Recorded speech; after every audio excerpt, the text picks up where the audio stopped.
Assalamualaikum warahmatullahi wabarakatuh. Perkenalkan, nama saya Mardansah.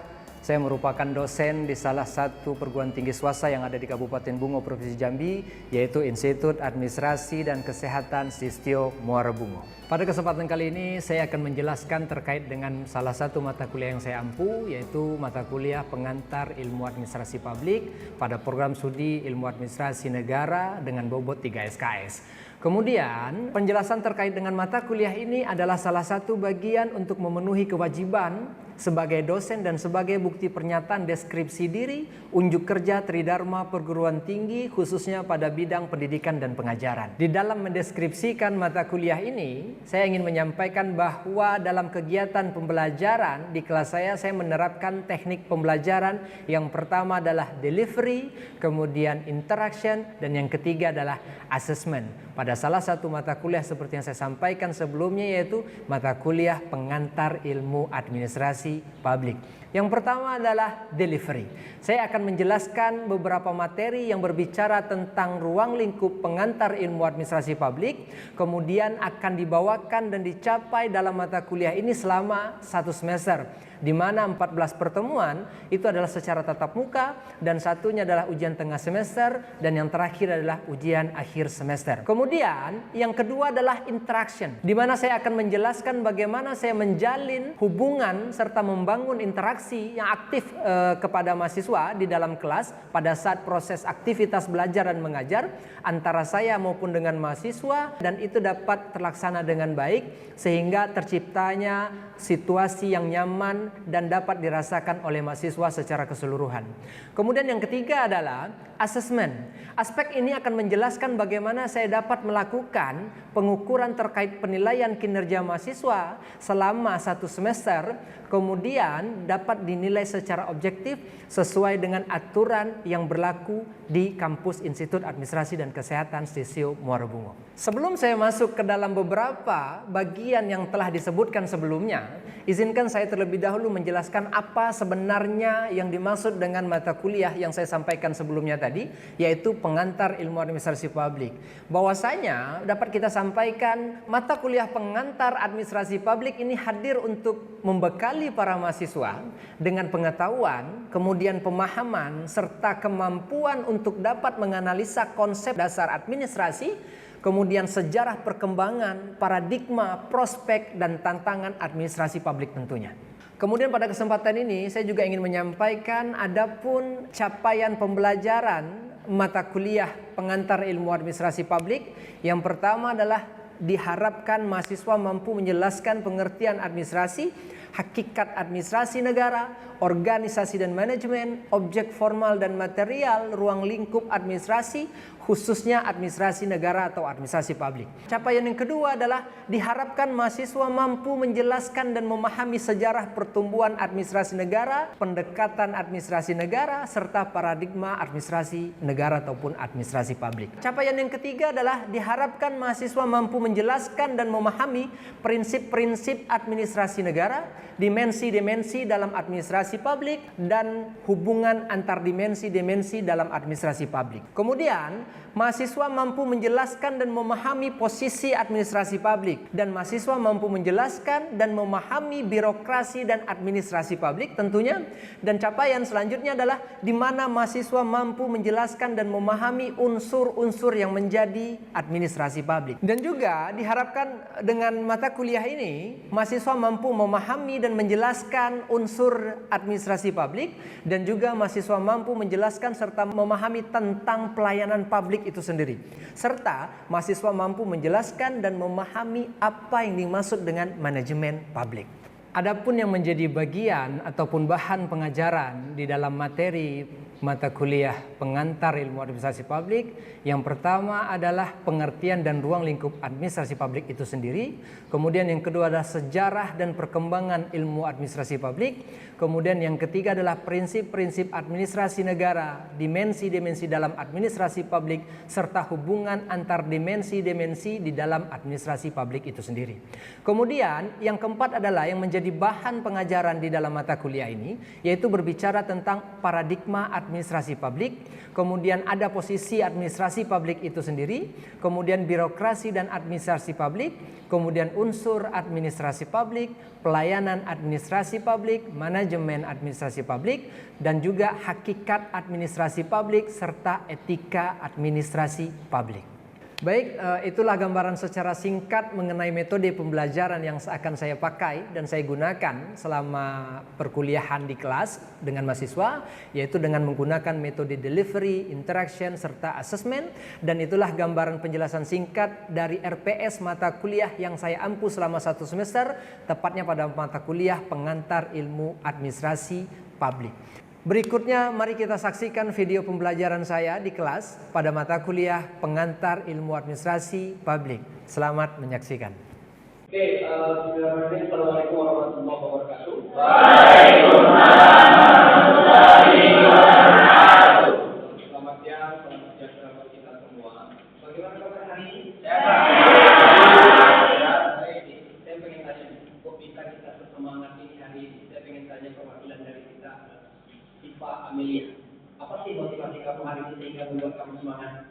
Karena saya masih diberi kesempatan untuk kuliah hari ini, sedangkan orang luar sana masih ada yang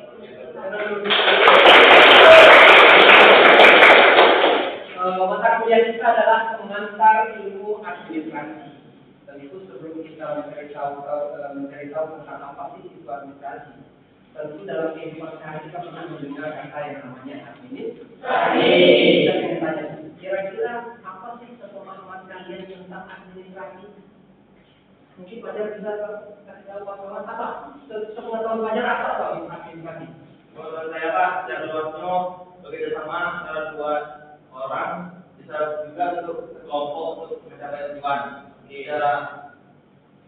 Terus dalam lingkarnya data-data surat-surat dan pelayanan yang sebaik-baiknya. Ada pendapat lain? Kira-kira dalam kehidupan sehari-hari saya berkaitan dengan administrasi itu dalam hal apa? Ketatanegaraan. Apa lagi? Apa lagi? Kesehatan, Pelayanan. Apa lagi? Pembayaran, ketatanegaraan. Yang benar. Semuanya benar. Ketika kita berbicara tentang apa sih yang dimaksud dengan administrasi, sesuai dengan pola pikir kita yang selama ini kita dapatkan terkait dengan administrasi adalah tata arsip, kemudian apalagi tata usaha, bahkan yang lebih parah lagi kita membayangkan yang namanya administrasi itu adalah yang berkaitan dengan keuangan, ya kan? Ketika kita mendapatkan pelayanan biasanya di dunia swasta atau perbankan misalnya, pasti di akhir kalimat itu sering terkait dengan pelayanan itu biaya administrasinya sekian, biaya sekian. Jadi itu sudah menjadi pola pikir kita bahwasanya ketika kita berbicara tentang administrasi itu adalah pembiayaan, keuangan, tata usaha dan sebagainya. Tapi kalau kita kaji lebih dalam lagi, ada beberapa pendapat para ahli mengenai tentang administrasi. Tapi sebelum kita masuk ke dalam lebih dalam lagi terkait dengan administrasi, ada beberapa pendekatan. Salah satunya adalah berdasarkan pendekatan secara etimologis mengatakan administrasi berasal dari bahasa Latin, yaitu terbagi menjadi 2 kata, yang pertama et dan minister, yang mana arti kedua kata ini adalah melayani atau membantu. Jadi bisa dikatakan ketika kita datang ke dunia usaha, kemudian kita datang ke instansi dan sebagainya, pada dasarnya administrasi itu sudah dilakukan. Karena kalau kita kaitkan dengan pendekatan secara etimologis, yaitu melayani ataupun membantu.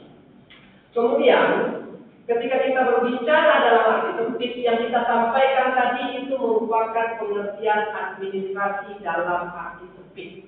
Ketika kita berbicara tentang arti sempit, pasti ada yang dimaksud dengan dalam arti luasnya.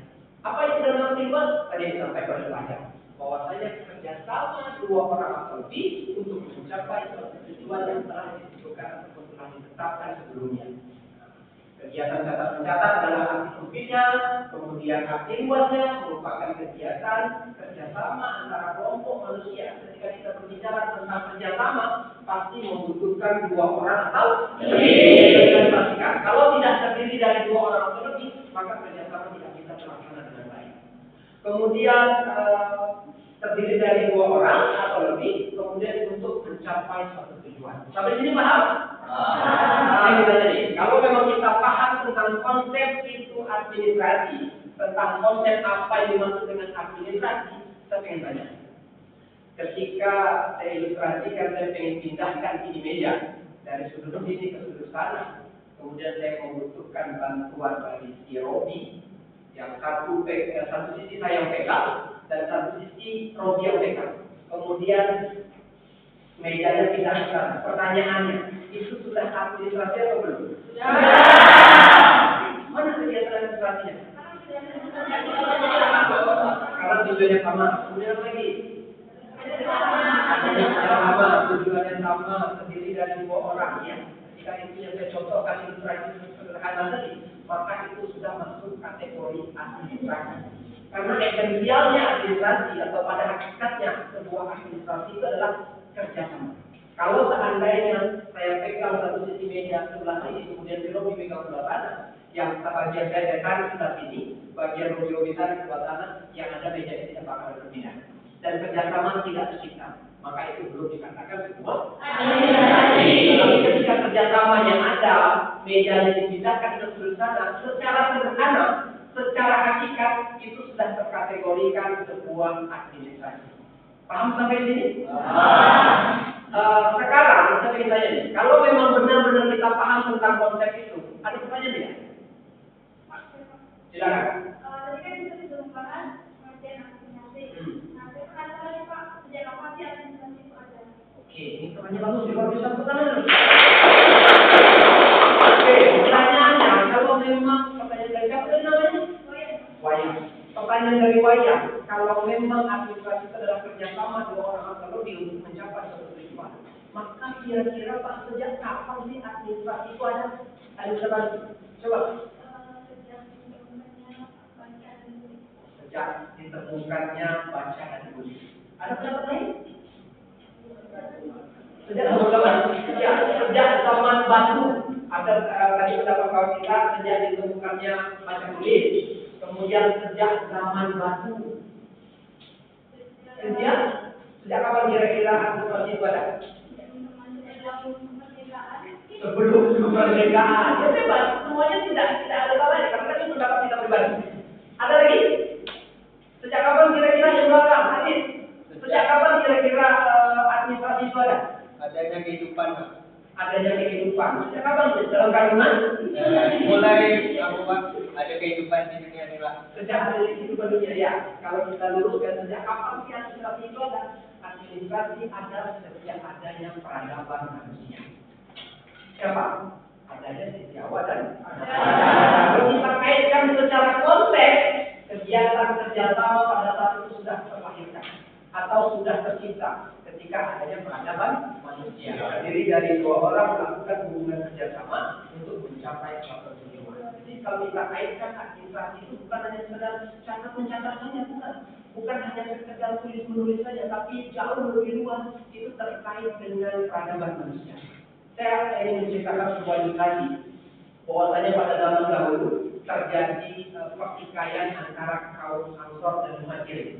Pada saat itu terjadi perselisihan karena pada zaman itu, pada masa itu sedang adanya proses renovasi Ka'bah. Kemudian masing-masing kelompok atau masing-masing kaum itu mengklaim kaum dia yang lebih pantas untuk memindahkan Ka'bah atau Hajar Aswad ini.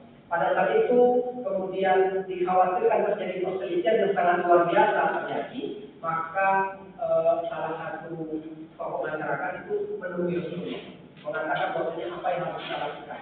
Akhirnya solusinya mengambil sebidang kain Rasulullah pada saat itu, kemudian diambil Hajar Aswad tadi ditaruhkan ke atas kain, sebagian kain kaum Muhajirin yang mengambil, yang memegang, kemudian sebagian lagi kaum Ansor yang memegang, sehingga batu itu dipindahkan tanpa terjadinya pertikaian. Pertanyaannya, apakah itu sudah kegiatan administrasi? Adanya hubungan kerjasama. Sampai sini paham? Oke, kita lanjutkan. Ada beberapa pendapat para ahli mengatakan tentang konsep administrasi. Yang pertama adalah Deliangsi mengatakan administrasi merupakan segenap proses penyelenggaraan dalam setiap usaha kerjasama sekelompok manusia. Ketika kita berbicara sekelompok manusia, maka sudah dipastikan terdiri dari kemudian sekelompok manusia itu berjalan proses mencapai tujuan-tujuan tertentu. Kemudian menurut Stephen Robin mengatakan administrasi adalah keseluruhan proses dari aktivitas sebuah pencapaian tujuan secara efisien dan melalui orang lain. Dalam arti kata, dalam mencapai suatu tujuan itu, seseorang itu pasti membutuhkan bantuan. Seperti hakikatnya seorang manusia. Kita manusia merupakan makhluk sosial yang dalam arti kata ketika melaksanakan kegiatan tidak akan pernah terlepas dari yang namanya bantuan. Sampai sini paham? Oke, kita lanjutkan.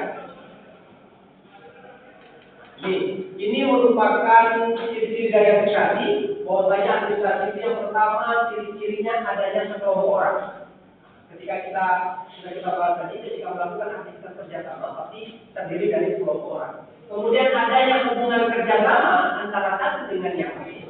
Kemudian memiliki tujuan yang tidak tercapai. Tadi kita sudah bahas. Ini merupakan salah satu bentuk dari proses penyelenggaraan administrasi. Yang pertama, administrasi didasari adanya usaha untuk melakukan kegiatan kerjasama. Kemudian adanya penentuan tujuan yang sudah dicapai. Kemudian sebagai pelaksananya adanya sekelompok orang yang melakukan beberapa macam kegiatan, mulai dari step pertama, kedua, ketiga, dan seterusnya, sampai akhirnya dalam tercapainya tujuan yang telah ditetapkan sebelumnya. Ketika kita berbicara administrasi, ada beberapa unsur yang tidak pernah terlepas dari yang namanya administrasi. Yang pertama adalah organisasi, dan yang kedua adalah manajemen. Nah, makanya saya sering berilustrasikan, sudah paham apa itu konsep organisasi? Paham? Apa? Organisasi apa? Suatu wadah untuk bekerja sama dalam mencapai suatu tujuan. Administrasi adalah kerjasamanya, organisasi adalah tempat atau wadahnya, manajemen apa sedia? Ya, bagaimana cara menggerakkan orang untuk melakukan aktivitas kerjasama. Kalau kita ilustrasikan, saya sering berfilosofi terkait dengan administrasi. Ketika kita berbicara tentang konsep administrasi, organisasi, dan manajemen, sama halnya seperti kita ingin membuat secangkir kopi yang panas. Ketika kita bikin secangkir kopi, maka kita membutuhkan apa pertama kali? Gula, kopi, dan air panas. Ya kan? Kita butuhkan dulu kopi, air panas, dan gula. Kalau kita kaitkan secara konsep, ini merupakan konsep administrasi. Adanya kerjasama dua orang atau lebih untuk mencapai suatu tujuan. Setelah kita punya kopi, gula, dan air panas, baru kita memikirkan tentang atau wadahnya. Kalau kita kaitkan secara konsep apa? Organisasi, tempat atau wadah berkumpulnya orang-orang untuk melakukan aktivitas kerjasama dalam mencapai suatu tujuan dengan adanya struktur organisasi yang jelas. Setelah kita punya kopi, air panas, gula, kemudian kita sudah punya gelas, maka kita harus memiliki tentang pengetahuan bagaimana membuat kopi itu dengan baik. Apakah air panas terlebih dahulu dimasukkan, atau kopinya, kemudian baru gula dan sebagainya, cara mengatur komposisi yang tepat agar tercipta kopi yang nikmat itu seperti apa sih baiknya. Kalau kita kaitkan secara konsep apa? Bagaimana kita menggerakkan orang-orang untuk dapat bekerja sama dalam mencapai tujuan di dalam organisasi. Sampai sini paham? Oke. Kalau memang sampai sini paham, saya rasa pertemuan kita hari ini kita akhiri sampai di sini. Terima kasih atas perhatian yang sangat luar biasa hari ini. Sampai jumpa lagi kita di pertemuan selanjutnya. Saya akhiri dengan Assalamualaikum warahmatullahi wabarakatuh.